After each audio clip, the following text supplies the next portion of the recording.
Welcome to Bengal apex academy. এখানে আমরা just করব যে 2000 ডব্লিউপি যেটা মেন পরীক্ষা হয়েছিল, ডব্লিউপি মেন 2019 যেটা হয়েছিল 2020 জানুয়ারি মাসে, 16 জানুয়ারি এরকম সময়, সেটার কোশ্চেন পেপার অ্যানালাইসিস করব। সেই কোশ্চেন অ্যানালাইসিস করে অন্যের ভুল থেকে নিজের যেন ভুল না করি সেটা শিখব। ঠিক আছে, কোশ্চেন কী টাইপ হয় তোমার দেখতে যেটা হবে, 1 নম্বর টাইপ কোশ্চেন, কী টাইপের কোশ্চেন হয়। 2 নম্বর এই কোশ্চেনগুলো তো অবশ্যই করবে, এর টাইপটা দেখে নিলে হয়তো কারেন্ট অ্যাফেয়ার্স বেশি আসছে, জিকে আসছে, আসছে। এর মধ্যেও দেখবে যে এর মধ্যেও জিকের মধ্যে কোন চ্যাপ্টার মধ্যে থেকে দিচ্ছে, কোন পোর্শন থেকে বেশি কোশ্চেন আসছে, এইগুলো।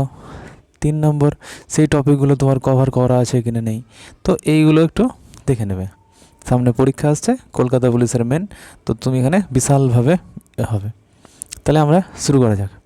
প্রথম কোশ্চেন যেটা ছিল সেটা হচ্ছে গ্রীষ্মকালীন সৌরস্থিতি কবে হয়।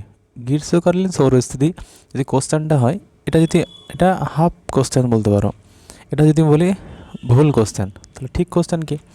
যেহেতু আমরা ভারত আছি, ইন্ডিয়াতে বাস করি, এটা আমরা ইন্ডিয়ার সাপেক্ষে যদি জিজ্ঞেস করে তাহলে ঠিক আছে। গ্রীষ্মকালীন সৌরস্থিতি কোথায় থাকে, মানে গ্রীষ্মকালে সূর্য কোথায় থাকে, কখন আসে, কবে হয়, ইন্ডিয়ার উপর কবে হয়, তাহলে হলো 21শে জুন। ঠিক আছে, মেন কথা কি আমাদের সামার সলিসিটার যেটা আছে সৌরস্থিতি, সেটা দুটো ক্ষেত্রে হয়। কেমন কি, একটা হচ্ছে উত্তর গোলার্ধের ক্ষেত্রে আর এক হচ্ছে দক্ষিণ গোলার্ধের ক্ষেত্রে। যখন এই কর্কটক্রান্তি রেখার উপর সূর্য এসে পৌঁছায় তখন আমরা বলি আমাদের উত্তর গোলার্ধে, আমরা যেহেতু উত্তর গোলার্ধে বাস করি তখন বলি আমরা উত্তর গোলার্ধে 21শে জুন। ইনডেপথ হবে, তোমরা যেন বুঝতে পেরে যাও সেজন্য। কিন্তু সেই সময় তো দক্ষিণ গোলার্ধে ঠান্ডা, সেই সময় দক্ষিণ গোলার্ধে ঠান্ডা, তো 21শে জুন যদি আমরা বলি ইন্ডিয়া সাপেক্ষে, মানে উত্তর গোলার্ধের সাপেক্ষে গ্রীষ্মকালীন সৌরস্থিতি, কিন্তু 21শে জুন এটা যদি দক্ষিণ গোলার্ধের সাপেক্ষে বলি তাহলে তো সেই সময় শীত, ওদের ওখানে গরম, এখানে শীত হওয়ার কারণে এটা বলতে পারি শীতকালীন সৌরস্থিতি। শীতকালীন সৌরস্থিতি। তাহলে আমাদের যেটা উত্তর গোলার্ধের মানে গ্রীষ্মকালীন, সেটা হচ্ছে দক্ষিণ গোলার্ধের শীতকালীন। এই কোশ্চেনটা হাফ সত্য এই কারণে বললাম, কারণ এটা উত্তর গোলার্ধের সাপেক্ষে জিজ্ঞেস করেছিল, দক্ষিণ গোলার্ধের সাপেক্ষে তুমি জানো না, কিন্তু তুমি ইন্ডিয়াতে আছো, সেই হিসাবে তোমার এই অ্যান্সারটা ঠিক। সেম ব্যাপার, তা 6 মাস পর এটা দক্ষিণ গোলার্ধে চলে যাবে আবার। তো দক্ষিণ গোলার্ধে যখন পৌঁছে যাবে তখন দক্ষিণ গোলার্ধে গরম লাগবে। তো এই যে 22শে ডিসেম্বর আছে, এই 22শে ডিসেম্বর তখন দক্ষিণ গোলার্ধে গ্রীষ্মকালীন সৌরস্থিতি। তো 22শে ডিসেম্বর, হ্যাঁ গ্রীষ্মকালীন, তখন এটা কি হয়, তখন এটা 22শে ডিসেম্বর হয়ে যায় গ্রীষ্মকালীন। আর এই সময় যখন গ্রীষ্ম থাকে, এই সময় তখন আমাদের উত্তর গোলার্ধে কী থাকে, ঠান্ডা। সেই কারণে এটা হচ্ছে 22শে ডিসেম্বর আমাদের এদিকে শীতকালীন সৌরস্থিতি, মানে উত্তর ভারতের মানে উত্তর পৃথিবীর মানে উত্তর গোলার্ধের সাপেক্ষে। তাহলে এটা বোঝা গেল। তাহলে সেই হিসাবে উত্তর গোলার্ধের ডান দিকে যদি বলি, তাহলে যদি নর্থ গোলার্ধের সাপেক্ষে যদি বলি এটা হচ্ছে অ্যান্সার, আর নর্থ গোলার্ধের সাপেক্ষে এটা হচ্ছে শীতকালীন, এটা হচ্ছে শীতকালীন। যদি দক্ষিণ গোলার্ধের সাপেক্ষে বলি এটা হচ্ছে শীতকালীন, এটা হচ্ছে সামার, সরি এটা হচ্ছে যেটা এখানে যেটা উইন্টার, শীতকালীন, গ্রীষ্মকালীন। 1 সেকেন্ড, এটা হচ্ছে গ্রীষ্মকালীন, যেটা গ্রীষ্মকালীন নর্থ সেটা হচ্ছে শীতকালীন কিসের, দক্ষিণ গোলার্ধের, আর যেটা শীতকালীন দক্ষিণের উত্তরের সেটা হচ্ছে গ্রীষ্মকালীন ইসের। তো এটা মনে রাখবে। আর 6 মাস পর মনে রাখতে হবে, একটা যদি ডেট মনে থাকলে 6 মাস পর মনে থেকে যাবে, 21শে জুন ডিসেম্বর। তাহলে অ্যান্সার কি, অ্যান্সার হচ্ছে 21শে জুন। এরপরের কোশ্চেন হচ্ছে এসআই পদ্ধতিতে তাপমাত্রার একক কী। তাপমাত্রার একক তোমার 2018 যদি কেউ একটু আগে, যদি আমি করিয়েছি একটু আগে বলতে আগের 2018 মেন প্রিভিয়াসের কোশ্চেনটা, সেখানেও তুমি দেখবা যে তাপমাত্রার একক পড়েছিল, সেম কোশ্চেন পড়েছে, মানে কোশ্চেন রিপিট হয়, এটা তো মনে রাখো। সেজন্য তো আমরা জানি কেলভিন, সেখানেও করিয়েছি। যেখানে আমরা কেলভিন 0 ডিগ্রি কেলভিনকে পরম শূন্য, আমরা 0 ডিগ্রি কেলভিনকে আমরা পরম শূন্য তাপমাত্রা বলি। ঠিক আছে, আর 0 কেলভিন স্কেল সমান কেলভিন সমান হচ্ছে 0 ডিগ্রি সেলসিয়াস প্লাস হচ্ছে 273.15 ডিগ্রি, ঠিক আছে। তো এবার কি হয়, তো এটা মনে রাখবা যে 0 ডিগ্রি কেলভিন সমান কত ডিগ্রি যদি বলা হয়, তো মাইনাস 273.15 ডিগ্রি, এটা মনে রাখবা। আর বাকিগুলো দেখে নাও কি কিসের আছে। পাস্কাল মানে হচ্ছে চাপ বা প্রেসার, এটা প্রেসার থেকে বেশি মনে থাকে, প্রেসার প্রেসার মানে চাপ। নিউটন কিসের, বলের সূত্র আমরা জানি, নিউটনের দ্বিতীয় সূত্র, সেকেন্ড যেটা সূত্র আছে 3টে সূত্রের মধ্যে, সেটা বলের সূত্র নামে পরিচিত। তো নিউটন, তো 1 নিউটন সমান কত, 1 নিউটন সমান হচ্ছে 10⁵ ডাইন, 1 নিউটন সমান 10⁵ ডাইন। এটা কোশ্চেনটা এরকমভাবে যদি আসে তাহলে এর বাইরে কোশ্চেন আসবে না। তারপরে কয়েকটা, এই 5 নম্বরটা ধরলাম এটা এক্সেপশন, মানে এক্সেপশন এই কারণে যে কোনটা যে রাইটার বলতে এত ডেপথ রাইটার তোমাদের কমই আসবে, যে the hound of the Baskhar village, সেটা হচ্ছে আর্থার কনন ডয়েল।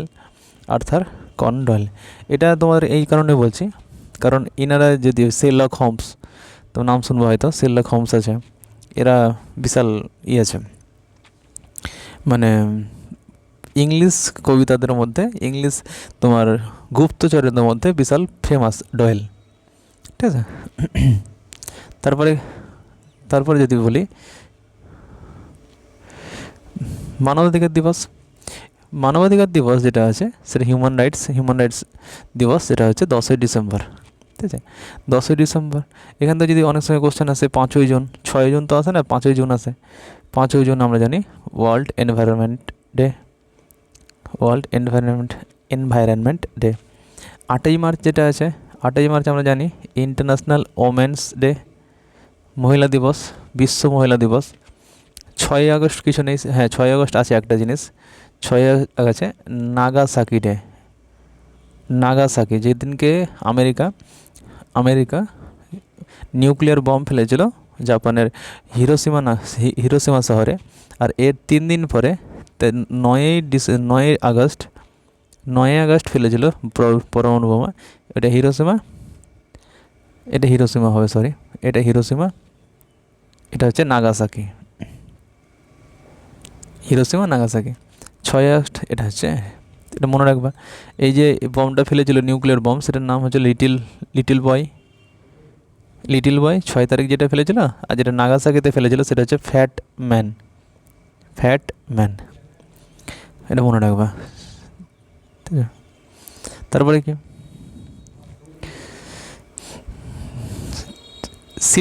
সিডিএস পদটা 2019-এ তৈরি করা হয়েছিল, যখন বিপিন রাওয়াত স্যারের বয়স শেষ হয়েছিল, কিন্তু ইনার ট্যালেন্ট, ইনার মানে কর্তব্য, দেশের প্রতি ভালোবাসা দেখে এই পদটাকে আরও বাড়ানো হয়েছিল। তো সেই পদটা তো বাড়ানো যাবে না, যে পদটা ছিল, যে আর্মি চিফ ছিলেন, ঠিক আছে,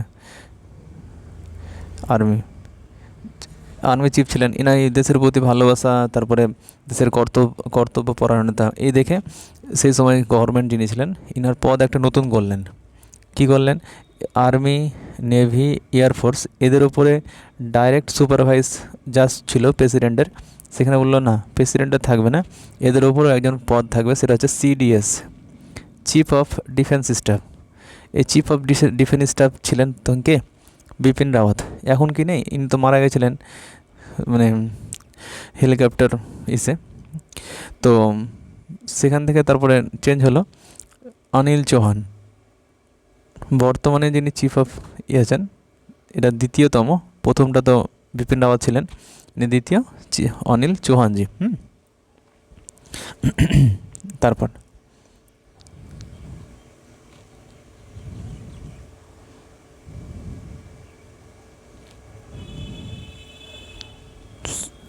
দেখো এই কোশ্চেনটাও রিপিটেড, যে তোমরা দেখেছো যে বয়স কমানোর ব্যাপারটা, কততম সংবিধান সংশোধন দ্বারা ভোটাধিকারের বয়স 21 বছর থেকে 18 বছর করা হয়? যখন 1951 সালে প্রথম ইলেকশন শুরু হয়, 52 কমপ্লিট হয়, ঠিক আছে। তো এই কোশ্চেনটা পরে অনেক সময় 1988 অবধি মানে 89 ইলেকশন হয়েছিল। তো এতদিন অবধি আমাদের যদি বলা হয় যে ভোট দেওয়ার যে অধিকার ছিল সেটা 21 বছর ছিল, কিন্তু এখানে পর সেই ডেটটা চেঞ্জ করা হয়, ডেট বলতে বছরটা কমানো হয় সেটা। এই 1951 সাল থেকে 1988 সাল অবধি যে মাত্র এখন যদি বলা হয় ইলেকশন কমিশন অফ ইন্ডিয়া 3জন মেম্বার থাকে, একজন চিফ ইলেকশন কমিশনার প্লাস 2জন হচ্ছে ইলেকশন কমিশনার, 2জন, ঠিক আছে। তো এবার কি হয়েছে, 21 বছর থেকে 18 বছরে চেঞ্জ করেছেন, 18 বছরে চেঞ্জ করে দিয়েছেন, আর চেঞ্জ করেছে। তো এবার যখন কমিয়েছে তখন 3 বছরের জন্য আরও অনেকগুলো ছেলে পারবে, সেই কারণে এই যে প্রথমে কিন্তু একটা মাত্র ছিল, সেটা হচ্ছে চিফ ইলেকশন কমিশনার, কিন্তু 1988 পরে সেটা চেঞ্জ হয়ে 3জন করা হয়, ঠিক আছে। কজন, যে chief election commissioner plus election commissioner 2জন, ঠিক আছে। ইনাদের নিয়োগ কে করেন, সেটা প্রেসিডেন্ট করেন, ঠিক আছে। 65 বছর বা 6 বছরের যেটা আগে হবে সেটা হবে। তো 61তম সংবিধান সংশোধনে কিন্তু এটা করা হয়েছে, 61তম সংবিধান সংশোধনে এটা করা হয়েছে। তারপরে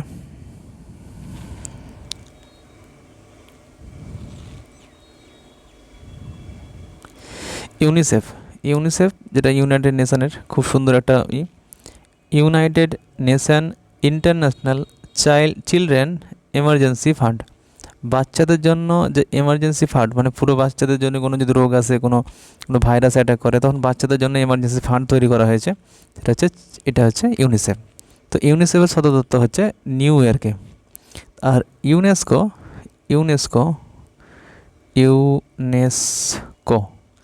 ইউনেস্কোর ফুল ফর্ম কি, United Nation Educational Science and Cultural Organisation, ঠিক আছে। এডুকেশন, সায়েন্স অ্যান্ড কালচারাল, এই সব দিক থেকে যেসব তুমি দেখবা সংস্কৃতি ও ঐতিহ্য ব্যাপারে দেখবা ইউনেস্কো আমাদের হেরিটেজ সাইট আছে, তো এইগুলো ইউনেস্কোই দেখে। এটা বর্তমানে ইউনেস্কোর আন্ডারে আমাদের 44টা হেরিটেজ সাইট আছে। এর যে হেডকোয়ার্টার সেটা হচ্ছে তোমার প্যারিসে, ফ্রান্সের প্যারিসে এর রাজধানী আছে। তো প্যারিস হচ্ছে, আর ইউনিসেফ যেটা বাচ্চাদের জন্য যে চিলড্রেন, সেটা হচ্ছে নিউ ইয়র্কে। এটা এইভাবে মনে রাখতে পারো, বাচ্চাদেরকে সেন্সিটিভ, সেই জন্য আমেরিকা নিজের আন্ডার নিয়ে দেখে। আর একটু ঐতিহ্যের ব্যাপারে সেটা আছে।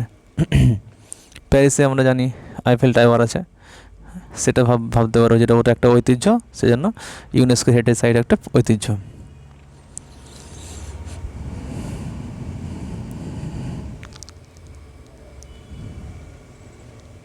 দেখো, এবার যদি বলা হয় এটা সংসদে 0 আওয়ার, এটা সবাই জানে 0 আওয়ার, এটা অনেক সময় বলে যে এটা সংসদ আমরা অনেক কিছুই অন্য দেশ থেকে নিয়েছি, কিন্তু 0 আওয়ারটা হচ্ছে ভারতীয়দের দ্বারাই তৈরি। যে 0 আওয়ার বলে একটা জিনিস হয়, যেখানে অল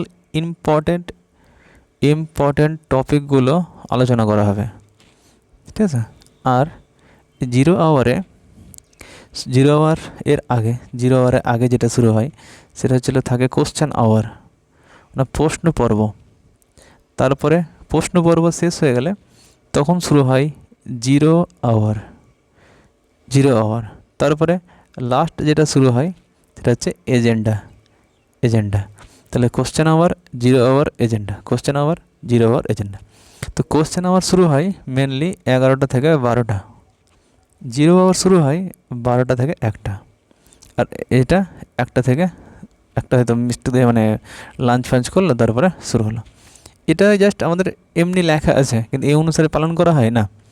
মনে করা হয়, এটা জিনিস মনে রাখবা যে কোশ্চেন আওয়ার ও এজেন্ডার মাঝখানে কিন্তু যাই হোক না কেন 0 আওয়ার থাকবে।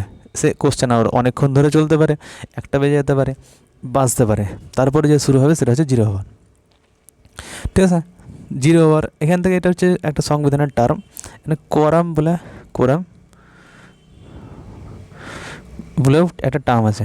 এই টার্মটা কি, যে কোনো সংসদ বা ইসের যদি 10% মানে 500 ধরলেও 543টা লোকসভার সিট আছে, এর 10%, 1/10 মোটামুটি 54, মোটামুটি 55টা যদি মেম্বার না আসে মানে পার্লামেন্টে, তাহলে ওই স্পিকারের কাছে পাওয়ার থাকে যে ওটা আর সেদিনকে কোনো রকম কোনো আলোচনা হবে না, ঠিক আছে, কোনো রকম কোনো আলোচনা হবে না। তো এটা মনে রাখবা, কোশ্চেন আওয়ার, তারপরে 0 আওয়ার, তারপরে এজেন্ডা। তো এটা আমরা হিসাব মতো আমরা 12টা থেকে 1টা, 12টা থেকে 1টা, কিন্তু এর কোনো হিসাব থাকে না। বা 0 কেন বলা হয়, কারণ দুপুর 12টা মানে 0000, আবার 1 থেকে শুরু হয়, 1 2 3 4 5, এই জন্য এটা 00 আওয়ার বলে। ঠিক আছে। তারপরে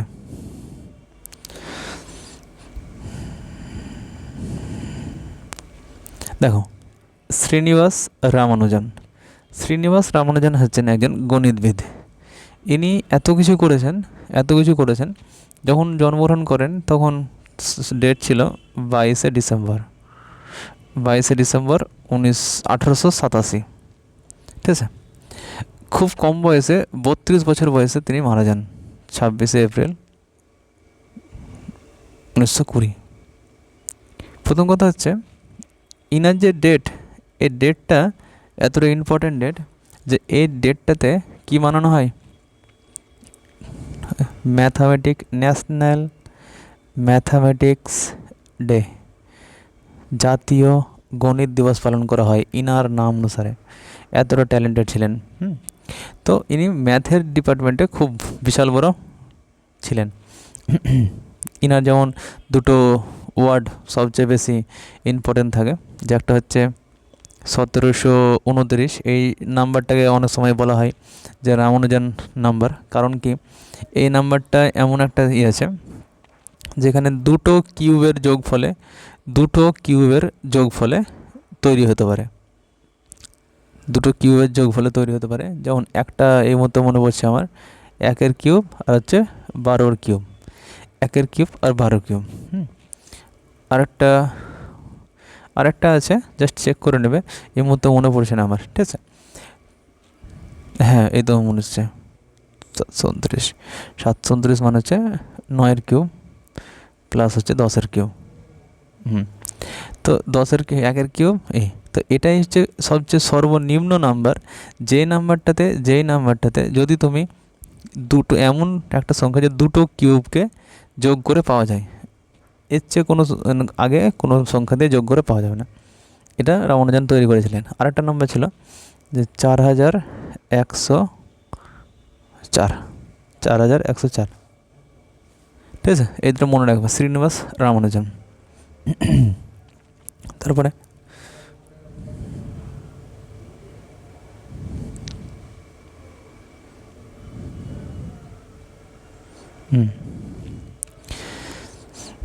এই বুশফায়ারটা সেই সময়ের জন্য ইম্পর্টেন্ট ছিল। 2019 সালে একটা বিশাল বড় বুশফায়ার হয়েছিল। বুশফায়ার মানে যেটা জঙ্গলে আগুন লেগে যাওয়া, ঠিক আছে, আগুন লেগে যায়। তো এটা হয়েছিল তোমার অস্ট্রেলিয়াতে। সেই সময় অস্ট্রেলিয়ার যে 3টি শহর, 3টি মানে আমাদের যেমন রাজ্য আছে সেরকম ভাগ থাকে রাজ্যের মধ্যে নর্থ ওয়েলস, কুইন ভিক্টোরিয়া আর হচ্ছে কুইন্সল্যান্ড। এই 3টি এলাকায় বিশাল বড় মানে জঙ্গল আছে, জঙ্গলে তোমার আগুন লেগেছিল। সেখানে মোটামুটি 33 জনের প্লাস মানুষ মারা গেছিলেন ডাইরেক্ট, ইনডাইরেক্টলি অনেকেই তোমার এফেক্ট হয়েছিল। এটা মনে রাখবে, সেই সময়ের জন্য ইম্পর্টেন্ট। কিন্তু এখন বর্তমানে যেসবগুলো চলছে বর্তমানে সেগুলো পড়ে গেলেই হবে। জেলার মুখ্য রাজস্ব রেভিনিউ আদায়কারীকে অবশ্যই আমরা বলবো যে জেলা শাসক বা এটা ডিএম, ডিস্ট্রিক্ট ম্যাজিস্ট্রেট। আর এই পদটাকে বলা হয় ডিস্ট্রিক্ট কালেক্টর, ডিসি। ঠিক আছে, ডিস্ট্রিক্ট কালেক্টর। এরপরে যদি আমরা বলি কী আছে, নোবেল প্রাইজ সারা জীবনে এটা ইম্পর্টেন্ট ছিল। নোবেল প্রাইজ যেটা আমাদের দেওয়া শুরু হয়েছিল 1901 সাল থেকে। এটা মনে রাখবো, নোবেল প্রাইজের বেসিক জিনিস তোমাকে জেনে রাখতে হবে। নোবেল প্রাইজ যখন দেওয়া হয়েছিল তখন 5টা বিষয়ে দেওয়া হতো, সেটা আস্তে আস্তে রেভিনিউ হতে 1969 সালে সেটা 6টা বিষয়ে দেওয়া হয়। যে 5টা বিষয় দেওয়া হয়, 6 নম্বর যেটা অ্যাড হয়েছিল সেটা হচ্ছে ইকোনমিক্স। এটা মনে রাখতে পারো, ফিজিক্স, কেমিস্ট্রি, মেডিসিন, পিস আর লিটারেচার, ঠিক আছে। এটা দেওয়া হয়েছিল economics. Physics, chemistry, medicine, biology ধরতে পারো টাইপের, কিন্তু মেডিসিনটা আলাদা। তারপরে হচ্ছে পিস মানে শান্তি, আর হচ্ছে সাহিত্য। সেই সময় প্রধানমন্ত্রী পেয়েছিলেন সে হচ্ছে ইথিওপিয়ার মানে যিনি প্রধানমন্ত্রী ছিলেন তিনি কিন্তু নোবেল প্রাইজটা পেয়েছিলেন। নোবেল প্রাইজের ক্ষেত্রে বেশি কোশ্চেন যেটা আসে, যেটা একটা থাকে বা দুটো থাকে, যেমন একজন পায় কিংবা দুজন পায়।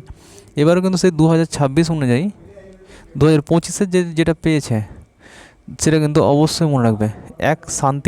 শান্তিতে যেটা একজন পেয়েছে, আর একজন পেয়েছে তোমার সাহিত্যে। নাম দুটো একটু কেমনই, সেজন্য একটু শুনে রাখো ভালো করে।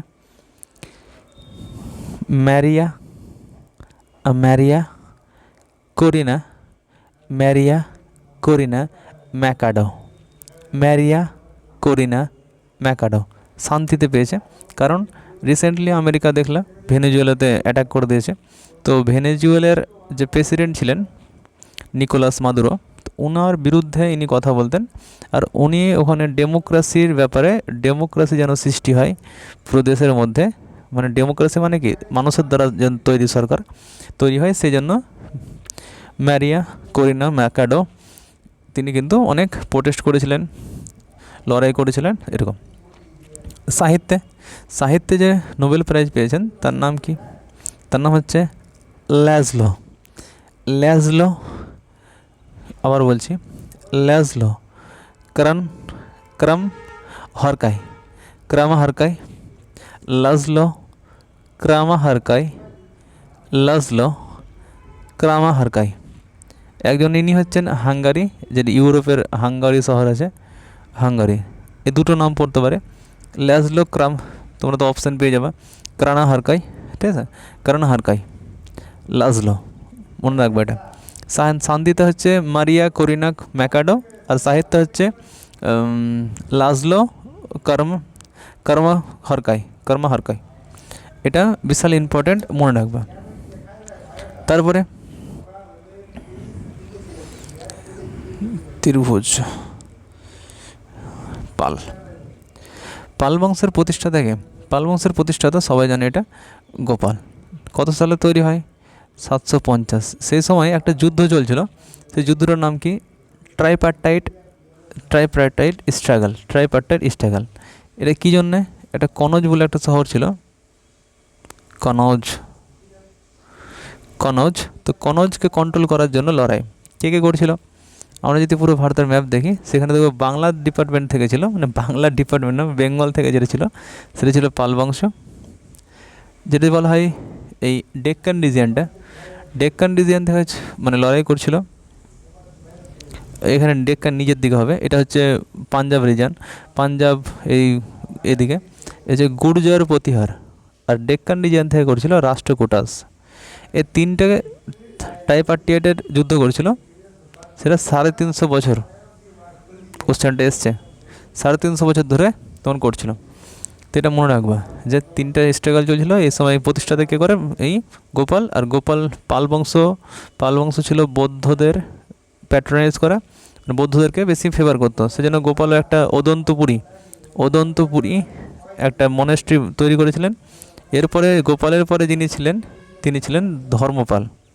গোপালের পরে যিনি ছিলেন তিনি ছিলেন ধর্মপালও কিছু করেছিলেন, যার মধ্যে সবচেয়ে ইম্পর্টেন্ট হচ্ছে যে বিক্রমশিলা ইউনিভার্সিটি, ঠিক আছে, বিক্রমশিলা ইউনিভার্সিটি তৈরি করেন। প্লাস যে নালন্দা ইউনিভার্সিটি ছিল, কে করেছিল? কুমারগুপ্ত 1। তো উনি যেটা করেছিলেন সেটাকে যারা বাইরে থেকে মানে অ্যাটাক করেছিল তারাকে আবার মানে কী বলে না, রিকনস্ট্রাকশন করেছিলেন, ঠিক আছে। তো বিক্রমশিলা ইউনিভার্সিটি আর নালন্দা ইউনিভার্সিটি।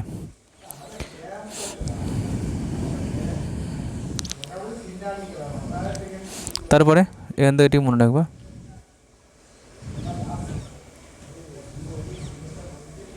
তারপর হচ্ছে মৌসিনরাম, ঠিক আছে। মৌসিনরাম জায়গাটি কোন রাজ্যের অন্তর্গত? এটা তো জাস্ট সিম্পল হিসেবে তো সবাই জানে, এটা মেঘালয়ের মৌসিনরাম, নাম নয় মুছতে যায়। ডব্লিউবিসিএস কোশ্চেন কী করে আসে দেখো, এই যদি বলা হয় এটা আমি ধরলাম, এটা 3টি পাহাড় আছে মেঘালয়ে, 3টি মেন পাহাড় আছে। একটা নাম হচ্ছে গারো, একটা নাম হচ্ছে খাসি, একটা নাম হচ্ছে জয়ন্তিয়া। যদি জিজ্ঞেস করা হয় মৌসিনরাম কোথায়, তাই বলবো মৌসিনরাম হচ্ছে খাসি পাহাড়ে। এখানে একটা জিনিস, যেখানে মৌসিনরাম হচ্ছে সবচেয়ে বেশি বৃষ্টিপাত হয়, আমরা জানি মেঘালয়ের মৌসিনরামে সবচেয়ে বেশি বৃষ্টিপাত হয়। বৃষ্টিপাত কিন্তু এর আগের যে ছিল ক্রেডিট ছিল, সেটা হচ্ছে চেরাপুঞ্জি ছিল, ঠিক আছে, সেটাও কিন্তু এই মেঘালয়ে অবস্থিত। এটা মেঘালয়েই অবস্থিত। কোথায়?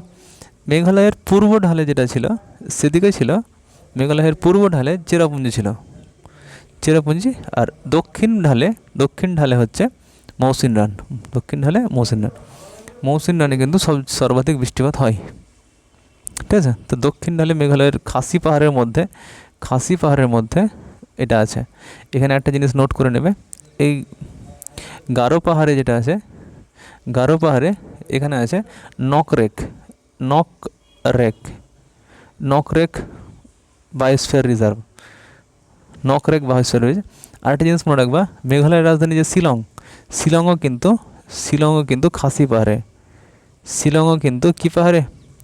খাসি পাহাড়ে, শিলংও কিন্তু খাসি পাহাড়ে। তাহলে শিলং আছে, মৌসিনরাম আছে, চেরাপুঞ্জি আছে, তিনটে জিনিস এখানে। এখানে নকরেক আছে বায়োস্ফিয়ার রিজার্ভ, এটা মনে রাখবা, বায়োস্ফিয়ার রিজার্ভ।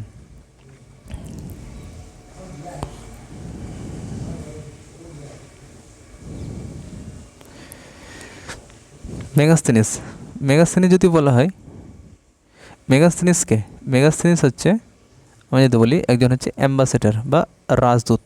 কার রাজদূত? সেলুকাস নিকেটার কে? একটা হচ্ছে গ্রিসের একজন দূত। কার দূত? আলেকজান্ডার দি গ্রেট এর হচ্ছে, যে আলেকজান্ডার দি গ্রেট যখন ভারত ছেড়ে চলে যায়, তখন একজন অ্যাম্বাসেডারকে রেখে যান, যে বলেন যে তুই এখানে কন্ট্রোল করবি। কারণ এই যে আলেকজান্ডার দি গ্রেট তোমার ভারতের আমাদের বিয়াস নদী অবধি চলে এসেছিলো, সেখানে 12টা পিলার তার প্রমাণ ছিল। তো সেখানে বললো যে এত দূর চলে এসেছি, তখন তুই দেখবি সেলুকাস নিকেটার, যে ঠিক আছে। তো সেই সময় ভারতে রাজ করছিল ধননন্দ, ঠিক আছে, যখন এই আলেকজান্ডার ছিল তখন। তো ধননন্দের পরে কি আসে? ধননন্দকে শেষ করে রাজার সিংহাসনে বসে চন্দ্রগুপ্ত মৌর্য। কোন বংশের? মৌর্য বংশের। তো মৌর্য বংশে যখন এসেছিলো, তখন সেলুকাস নিকটার এর সঙ্গে যুদ্ধ হওয়ার পর হারাহারি হয়, এরকম হয়। তো একে মেগাস্থেনিসকে সেখানে তার রাজদূতে পাঠিয়েছিল, সেখানে ছিল, মৌর্য বংশে ছিল। তো গ্রন্থ একটা রচনা করেছিল, ইন্ডিকা, ঠিক আছে। ইন্ডিয়া গ্রন্থ থেকে আমরা চন্দ্রগুপ্ত মৌর্যের ব্যাপারেও জানতে পারি অনেক। চন্দ্রগুপ্ত মৌর্য জিতেছিল, তার একজন বিশাল বড় কৌটিল্য, নাম তো শোনাই হোক, চাণক্য নীতি, ঠিক আছে, বিষ্ণুগুপ্ত, যিনি অর্থশাস্ত্র লিখেছিলেন। এটি মনে রাখবা, ঠিক আছে।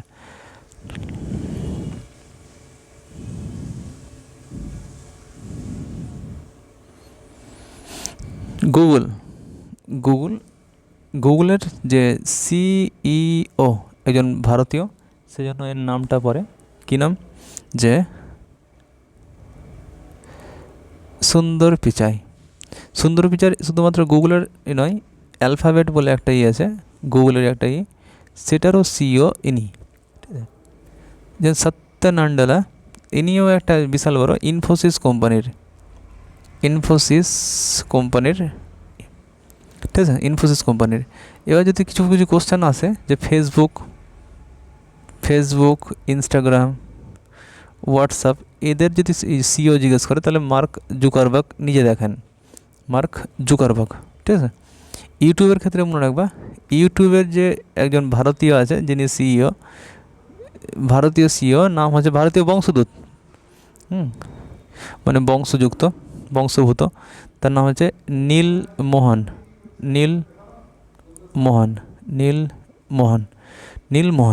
ঠিক আছে, মনে রাখবা।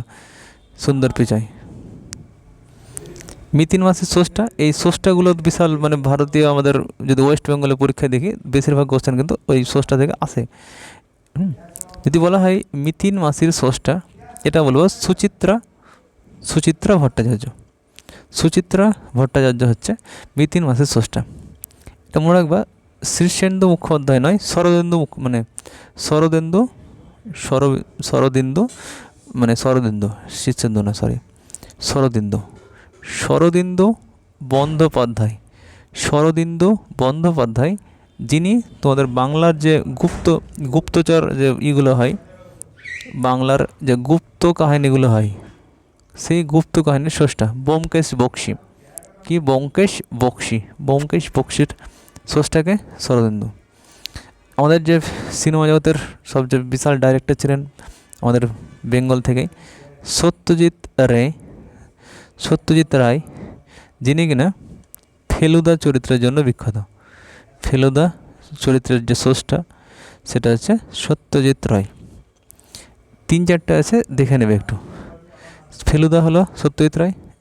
কাকাবাবু, কাকাবাবু যদি বলা হয়, কাকাবাবু হচ্ছে সুনীল গঙ্গোপাধ্যায়, সুনীল গঙ্গোপাধ্যায়। টেনিদা যদি বলা হয়, টেনিদাও পড়ে, টেনিদা যদি বলা হয় তাহলে বলবো নারায়ণ গঙ্গোপাধ্যায়, নারায়ণ গঙ্গোপাধ্যায়। যদি ঘনদা বলা হয়,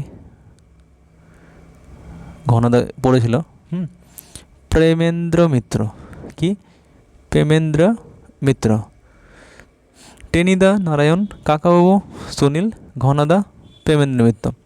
আর গুপি গাইন বাঘা বাইন, এটা তো সবাই জানো, উপেন্দ্র কিশোর রায়চৌধুরী, উপেন্দ্র কিশোর রায়চৌধুরী।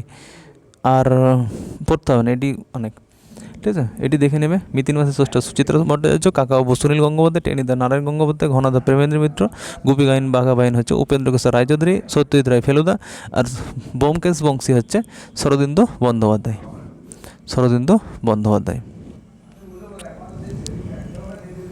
তারপরে হচ্ছে পিএন ঠাকুর, পিএন ঠাকুর আমরা জানি যে রাসবিহারী বসু, ঠিক আছে, রাসবিহারী বসু।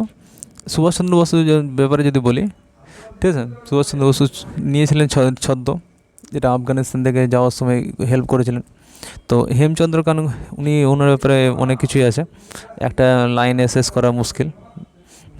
হেমচন্দ্র কনঙ্গ কে ছিলেন? হেমচন্দ্র কনঙ্গ ছিলেন একজন বিশাল বড়, মানে কি বলবো, এডুকেশনালিস্ট, যে কিনা বাইরে গেছিলেন, বাইরে গিয়ে তোমার ওখানে বম শিখে ও নিজের টাকায় খরচা করে বম শিখে এখানে বাংলাতে যে উন্নত বম তৈরি করা কীভাবে যাবে সেটা কিন্তু হেমচন্দ্র কানঙ্গ শেখেন। এগুলো মনে রাখবে। তারপরে কি, এই শস্য থেকে বারবার কোশ্চেন আসে, তুমি সেজন্য শস্যটা লিখে নেবে। রবি শস্য, খারিফ শস্য, আর হচ্ছে জায়েদ শস্য, এই কোন থেকে কোশ্চেন আসবে। যদি জিজ্ঞেস করা হয় যে রবি শস্য কখন রোপণ করা হয়, রোপণ মানে লাগানো, ঠিক আছে, রোপণ মানে লাগানো। যখনই লাগানো হবে তখন ভাববা রবি মানে শীতকাল, রবি মানে শীতকালে লাগানো হবে, আর শীতের শেষের দিকে উঠবে, যখন গরমের শুরু হবে তখন উঠবে। শীতকাল কখন পরে আমাদের? অক্টোবর দিকে পড়ে যায়, অক্টোবর দিকে। তাহলে ভাববা অক্টোবর নভেম্বরে যে অ্যান্সার থাকবে সেটা হচ্ছে রাইট অ্যান্সার। তাহলে আমি বলবো অক্টোবর নভেম্বর হচ্ছে রাইট অ্যান্সার। শীতকালের শুরুতে অক্টোবর না হলে পুজো তো কোন মাসে? অক্টোবরে হয়। তো অক্টোবর না হলে ঠান্ডা পড়ে না, আর ঠান্ডা না হলে রবি শস্য হবে না। তো রবি শস্য গিয়ে ঠান্ডা। এটা যখন উঠে মানে কখন উঠে? যখন গরম পড়তে লাগে। গরম পড়তে লাগলে মানে কখন গরম পড়ে? আমরা কখন বলি মার্চ মাসের দিকে, ফেব্রুয়ারি মাসে শেষ মানে সরস্বতী পূজা শেষ মানে গরম শেষ, সরস্বতী পূজা শেষ হলে গরম শেষ হয়ে গেল, মানে ঠান্ডা শেষ হয়ে গেল, তখন গরম পড়তে লাগলো। তখন হচ্ছে মার্চ মাস পড়ে গেলে মার্চ মাসে গরম পড়তে লাগে। তো মার্চ এপ্রিলে এরপরে যেটা শুরু হবে এটা উঠে যায়, মার্চ এপ্রিলে উঠে যায়। তো মার্চ এপ্রিলে যখন উঠে যায় তখন গরম পড়ে গেল, আর গরম পড়ে গেল মানেই হচ্ছে জায়েদ, মানে জেদ, ঠিক আছে, জেদ শস্য চালু হয়ে গেল। তাহলে কী বললাম? ঠান্ডাতে লাগালাম, তো শীতকালে যে ফসল হয় সেটাকে বলছে রবি শস্য, আর যেটা গরমকালে উঠে যায়, তো গরমকালে শুরুতে যেটা পুরোপুরি গরমকালেই হয় জায়েদ শস্য। গরমকালে কী কী খেতে ভালো লাগে তোমাকে?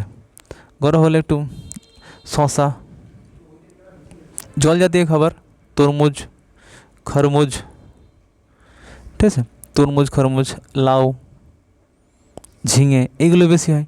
তো গরমকালের খাবার দেখে তুমি মাইন্ডে রাখতে পারো। তাহলে গরমকালে কখন শুরু হয় বলবো, মার্চ এপ্রিলে এটা রোপণ করা হয়। আর যখন বর্ষা শুরু হয়, জুন জুলাইয়ে বর্ষা শুরু হয়ে যায় জানো তোমরা। তো জুন জুলাই যখন গরম পিক থাকে, গরমের যখন শেষ, গরম পড়তে লাগবে, তখন গরমে যখন মানে জলটা ভাস্পরিত হবে, তখন বর্ষা পড়তে লাগবে। তো জুন জুলাইয়ে কিন্তু এই গরমের ফসল উঠে যায়। এখন তোমার কোন মাস, এটা চলছে এপ্রিল। তাহলে এই সময় যে ফসলগুলো হবে সেটা কী ফসল হবে, জায়েদ ফসল হবে। কী ফসল, জায়েদ ফসল। তো এপ্রিল মাসের দিকে লাগানো হবে, উঠবে। এবার কি বললাম, গরমকালের শেষ, বর্ষার শুরু। বর্ষা মানে খারিফ, বর্ষার শুরুতে মানে হচ্ছে খারিফ শস্য। বর্ষা শুরু মানে জুন জুলাইয়ে লাগানো হবে। আর বসন্ত বলছে আবার, যখন শীত পড়বে, শরৎকাল, বললে শরৎকাল এসে গেছে বলে না, যখন পুজোর সময় শরৎকালে মানে কাশফুল হয়, শরৎকাল। তো অক্টোবর নভেম্বর। তো মনে রাখার জন্য খুব সহজভাবে একটা চার্ট বানিয়ে নিতে পারো। কি, প্রথমে বলবে আমাদের যে কোনো একটা শুরু করবে একটা দিয়ে। তুমি যদি খারিফ দিয়ে শুরু করো, খারিফ দিয়ে করতে পারো। এখানে লাগবে খারিফ,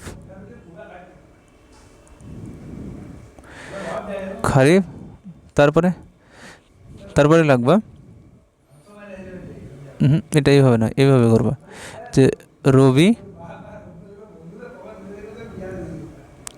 খারিফ, তারপরে হচ্ছে জায়েদ। ঠিক আছে, রবি যেটা হয় সেটা হচ্ছে অক্টোবরে লাগানো হয় ধরে নাও। আর যেটা উঠে সেটা হচ্ছে অক্টোবর লাগানো হয়, ও যেটা উঠে 4 মাস ধরে নাও। যে কোনো ফসল 3 মাস 4 মাস ধরে নেবা। ঠিক আছে, তাহলে 3 4 বছর মার্চ মাস, 6 মাস হয়ে গেছে। অক্টোবর নভেম্বর ডিসেম্বর জানুয়ারি ফেব্রুয়ারি ধরে নাও, ফেব্রুয়ারি মার্চ, তাহলে মার্চে ধরে নাও, অক্টোবর মার্চ। এবার জেদ ফসল মার্চ থেকে জুন জুলাই, আর জুন জুলাই থেকে অক্টোবর অবধি আবার তোমার খারিফ শস্য। তাহলে খারিফ শস্য হচ্ছে তোমার বর্ষা, এর শীতকালীন যেটা হয় সেটা হচ্ছে রবি, আর জায়েদ ফসল যেটা হয় সেটা হচ্ছে গরমকালে। ফসলগুলো নাম দেখে নাও, ফসলগুলো অনেক সময় পরে রবি শস্য কোনটা, এই শস্য কোনটা। রবি শস্য কি শীতকালে হয়, তো শীতকালে কি হবে, ভুট্টা, জব, তাই তো। তাহলে মনে রাখবা গম, ভুট্টা, তারপরে বার্লি, তারপরে হচ্ছে সরিষা, মুসরি, হয় না, মুসরি তুলতে যায় সব শীতকালে। তো এই সবগুলো, মটর, ছোলা মানে বুঝতে পারছো। তো এই সব যেগুলো শীতকালে হয় সেগুলো হচ্ছে রবি শস্য। বর্ষাতে কী হয়, মেন তো ধান হবে, ধান আর পাট মেন। ধান, কারণ ধানে অনেক জল লাগে, হ্যাঁ, ধান পাট এই দুটোই মেন পরে, ধান পাট দুটো মেন। আর হচ্ছে বাজরা,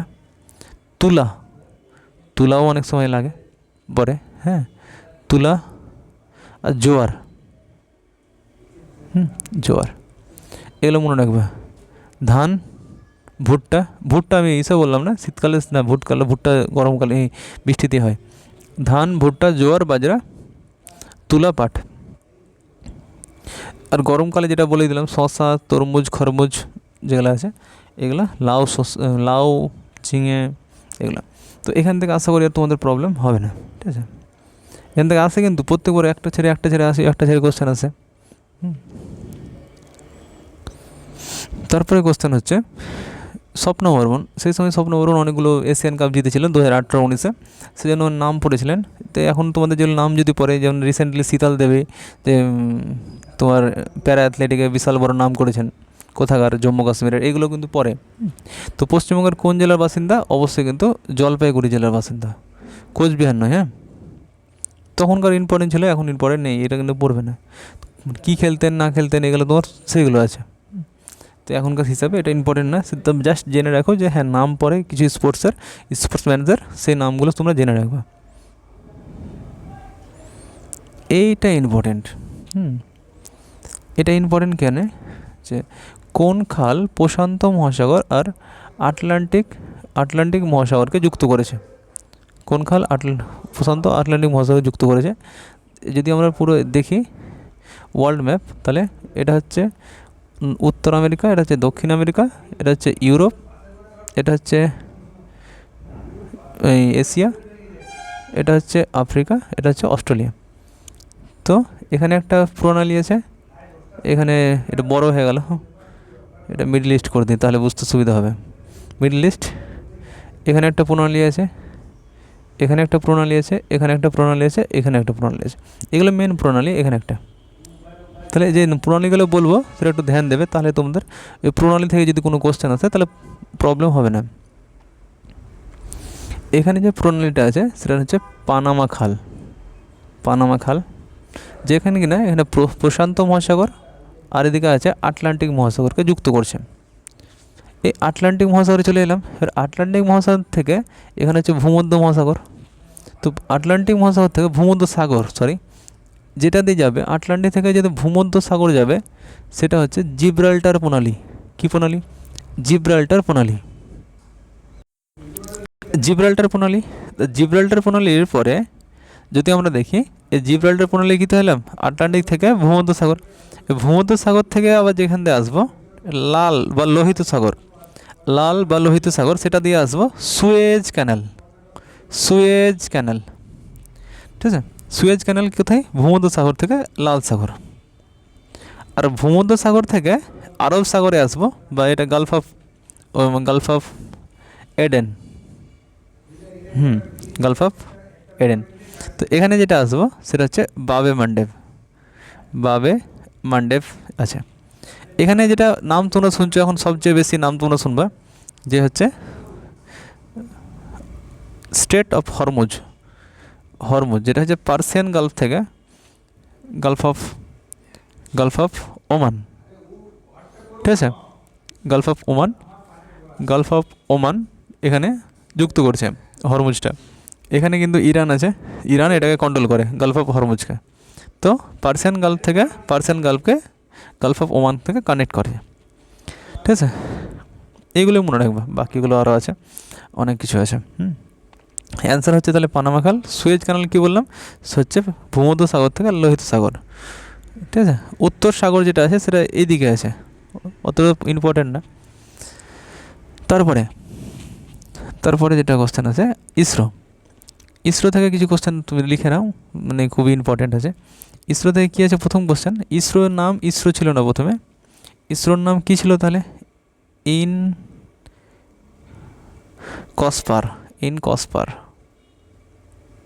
ইনকসপার, যেটা কিনা 1962 সালে তৈরি হয়েছিল, যখন জওহরলাল নেহরু প্রাইম মিনিস্টার ছিলেন। কে তৈরি করেছিলেন? বিক্রম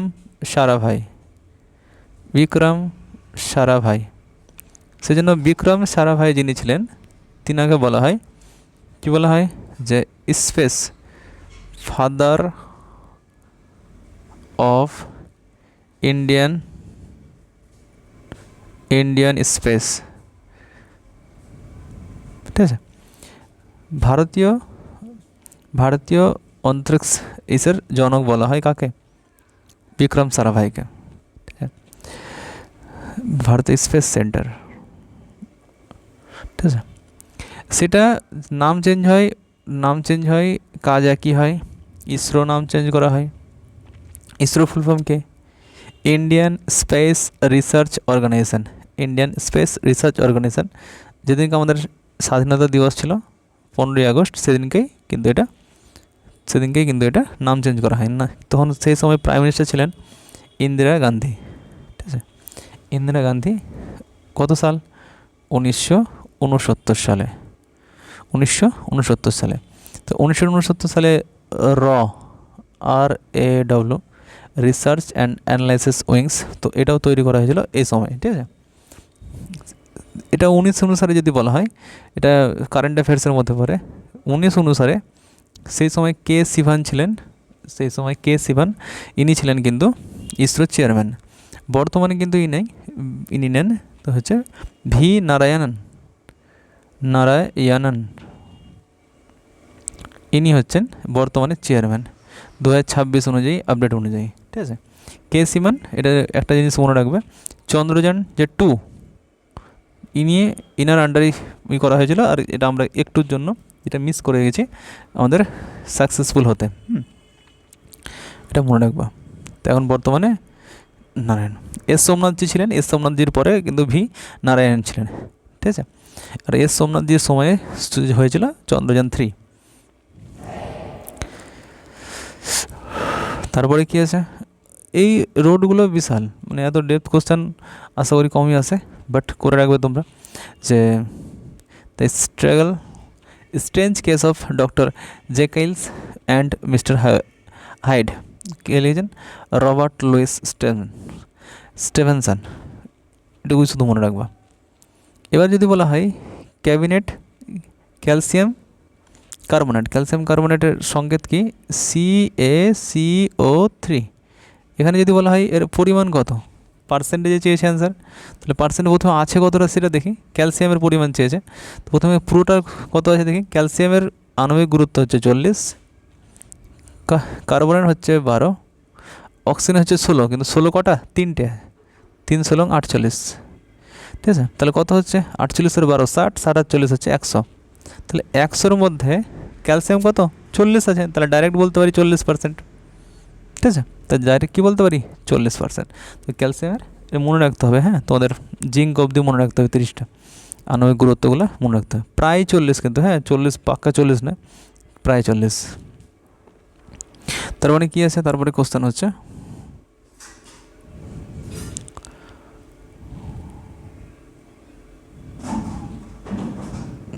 নেই, এটা প্রথম কোথায় পিঙ্ক বল টেস্ট হয়েছিল। এটা যদি বলা হয়, এটার কোশ্চেন অর্ধেক সত্য অর্ধেক মিথ্যা বলতে পারো, এটাও মানে ঠিকঠাক কোশ্চেন হয়। প্রথম পিঙ্ক বল টেস্ট যেটা হয়েছিল সেটা হয়েছিল তোমার অস্ট্রেলিয়াতে। পিঙ্ক বল কেন, কারণ হচ্ছে যেই টেস্ট, প্রথমত টেস্ট খেলা কিন্তু দিনেই হয়, সকালবেলায় শুরু হয়, বিকালবেলায় সূর্য ওঠা মানে ডুবার আগে শেষ।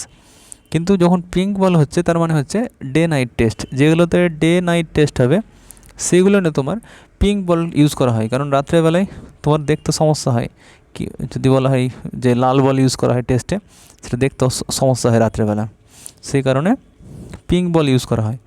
আর পিঙ্ক বল প্রথম কোথায় ইউজ করেছিল, অস্ট্রেলিয়াতে। কোথায়, আসলে অ্যাডিলেড, আসলে অ্যাডিলেড ছিল একটা, অ্যাডিলেড। ঠিক আছে, অ্যাডিলেডে ব্যবহার করা হয়েছিল। অস্ট্রেলিয়ার সঙ্গে অপোনেন্ট কে ছিলেন, অস্ট্রেলিয়া ছিলেন নিউজিল্যান্ডের সঙ্গে। ঠিক আছে, নিউজিল্যান্ড, ঠিক আছে, নিউজিল্যান্ডের সঙ্গে খেলা ছিল। এই পিঙ্ক বল টেস্ট অনুযায়ী এটার অ্যান্সার কিন্তু ইডেন গার্ডেন হবে, কারণ ভারতের হিসাবে হ্যাঁ, এই পিঙ্ক বল টেস্ট প্রথম খেলা হয়েছিল অস্ট্রেলিয়াতে, সেটা হয়েছিল 2015 সালে, কিন্তু ভারতে যেটা হয়েছে সেটা হচ্ছে 2019 সালে, সেই সময় হয়েছিল, সেই জন্য এটা ইম্পর্টেন্ট। 2019 সালে যেটা হয়েছিল ভারতের কোথায়, কলকাতায়। কোথায়, ইডেন গার্ডেনে। ইডেন গার্ডেন যে আমাদের কলকাতা আছে সেখানে। কার সঙ্গে খেলা ছিল, ইন্ডিয়া ভার্সেস বাংলাদেশ।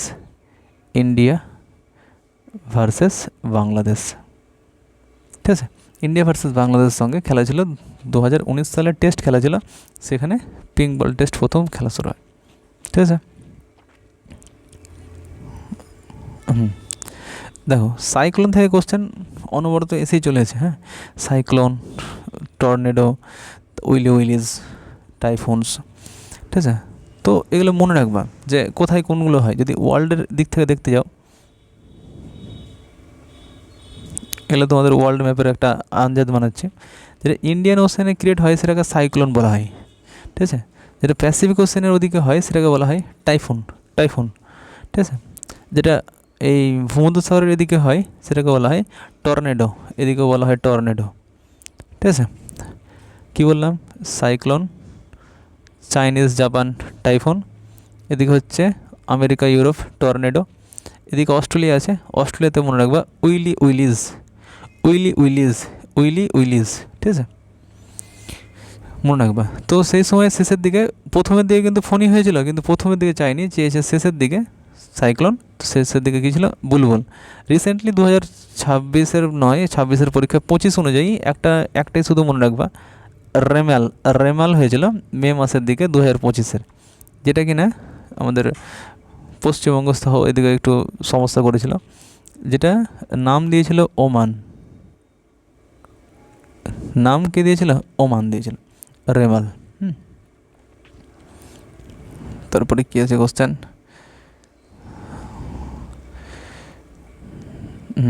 এটাই অপারেটিং সিস্টেম।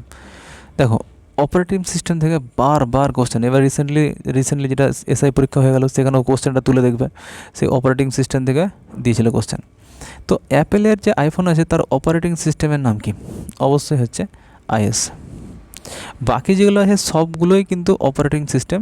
যেটা ডব্লিউপি এসআই পরীক্ষায় পড়েছিল সেটা ছিল যে অপারেটিং সিস্টেম 9 কোনটি, একটা ছিল এরকম, ঠিক আছে। দেখো অপারেটিং সিস্টেম যদি বলি অ্যান্ড্রয়েড হবে একটা, তো উইন্ডোজ, লিনাক্স সবগুলোই অপারেটিং সিস্টেম। তারপরে কি উবান্টু, এই কোশ্চেনটা অনেকে ভাবে না এটা নয়, উবান্টুও হবে। তারপরে হচ্ছে লিনাক্স এখানে আছেই, লিনাক্স পরে তারপরে হচ্ছে দ্বারা একটু মনে করে দাও,